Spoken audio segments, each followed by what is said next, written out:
আজকে রান্না করেছি একদম ভিন্ন স্টাইলে নুডলস। হ্যালো ব্রিয়ান, আসসালামু আলাইকুম, ওয়েলকাম টু মিষ্টিস কিচেন। মিষ্টিস কিচেন মানে ঘরে থাকা সামান্য উপকরণ দিয়ে অত্যন্ত সুস্বাদু খাবার তৈরি করা। এখানে আমি প্রথমে একটি প্যানে সামান্য পরিমাণে পানি নিয়ে তার মধ্যে একটি ডিম ফাটিয়ে নিয়েছি।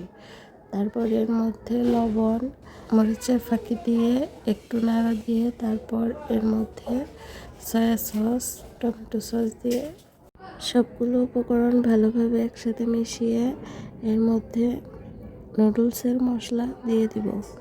এরপর ভালোভাবে নেড়ে চেড়ে নুডলসগুলো ছেড়ে দিব। এই পর্যায়ে নুডলসগুলো সমস্ত উপকরণের সাথে ভালোভাবে মিশিয়ে নেব।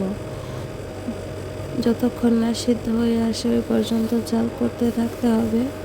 এরপরে কাঁটা চামচের সাহায্যে আমি ভালোভাবে নেড়ে নিব, যাতে করে নুডলসগুলো ভর্তা ভর্তা না হয়ে যায়। কাঁটা চামচ দিয়ে নুডলস নাড়াচাড়া করলে নুডলসগুলো একদম ঝরঝরে হয় আর খেতেও অনেক সুস্বাদু হয়। নুডলস আমার অত্যন্ত পছন্দের একটি খাবার। আপনারা কারা কারা নুডলস খেতে পছন্দ করেন কমেন্টে জানাবেন। ভিডিওটি ভালো লাগলে লাইক, কমেন্ট, শেয়ার দিয়ে পাশে থাকবেন। আল্লাহ হাফেজ।